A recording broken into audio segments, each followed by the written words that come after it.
Hi, my name is Armando Villaseca. I'm Commissioner of Education here in the state of Vermont.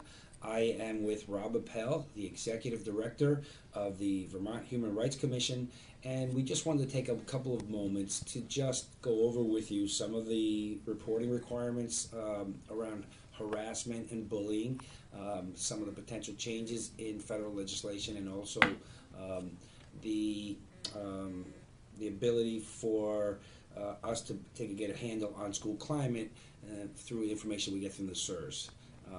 So, here at the DOE, our staff has been focused on prevention and providing safe learning and supporting safe learning environments for schools.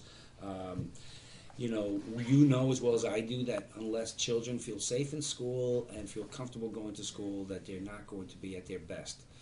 I also know that every one of you wants to do what's right for kids and set up environments that are supportive, challenging, but also help deal with the situations that do arise in schools. So the information that we receive through SERS is very important in, number one, identifying schools that are being successful and helping how do we model those schools in other places, but also providing support for those schools that may be having a challenge or struggling in these areas.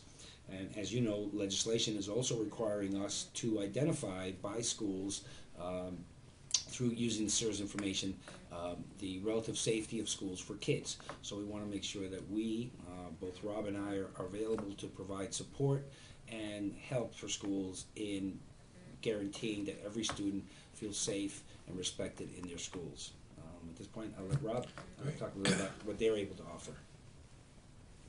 Hi. The Commission, as you probably know, does enforce Vermont's Public Accommodations Act, which makes it unlawful to provide lesser services to a student based on their membership in a protected category. The types of cases we frequently see include harassment based on sex, sexual harassment, disability-based harassment, racial harassment, and sexual orientation harassment. Those seem to be the biggest categories. Now, in order to accurately report data to the department, it's critical that you have a clear understanding of the different terms that are used. As I mentioned a moment ago, harassment in this legal sense means a student is targeted because of membership in a protected class. And those classes are race, creed, religion, being creed, color, national origin, marital status, sex, sexual orientation, disability, or gender identity. So the first question you should ask yourself when you're confronted with an incident report of some kind is, was the targeted student targeted because of membership in one or more of those classes? If that's not the case, then you're probably looking at some other form of misconduct, which could include bullying. We rely on a continuum of behaviors that displays the range of conduct that you're likely to see in a school setting, starting at the rude, disrespectful level, going to bullying, and bullying does have a legal definition under Vermont law, which means that a student is targeted by other students with acts that occur repeatedly and are intended to ridicule or humiliate. We've talked about harassment. Harassment, again, is targeted because of protected class status. And then the far end of the spectrum would be criminal behavior. And many of you do have access to school resource officers. Some of the behaviors that we see may, in fact, be criminal in terms of physical or sexual assaults or cyberbullying by use of computer technology.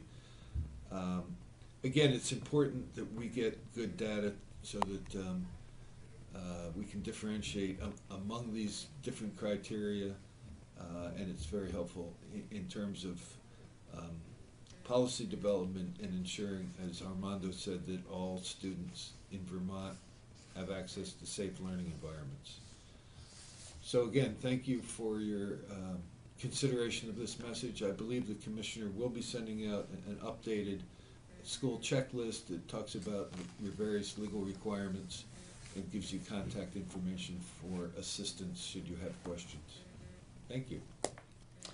One of the things that we're able to support is free training opportunities around these issues, and there are joint trainings provided by the Human Rights Commission and the DOE for school staff and personnel that could help schools better identify systems to keep kids safe, to address harassment, bullying, and there are other areas that would also be supported.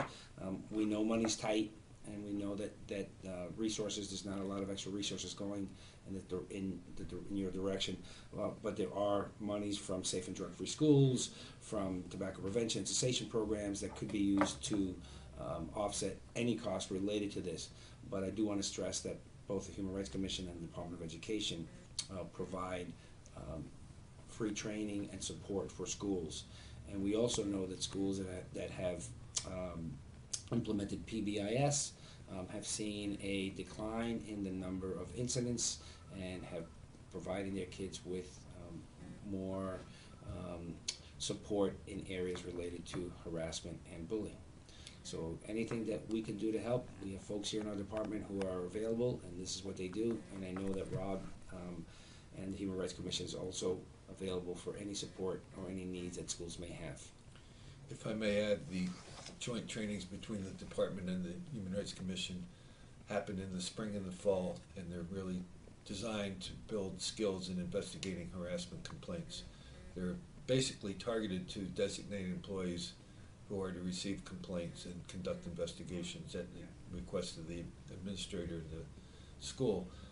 They're very well received. They are, as Armando said, free in cost and limited to 40 number of participants to make sure that there's good interaction. Tracy Sagawa, one of our investigators, does an excellent job in this area. So if you do have training needs, to the extent our staff allows, we will do our best to provide that assistance to you.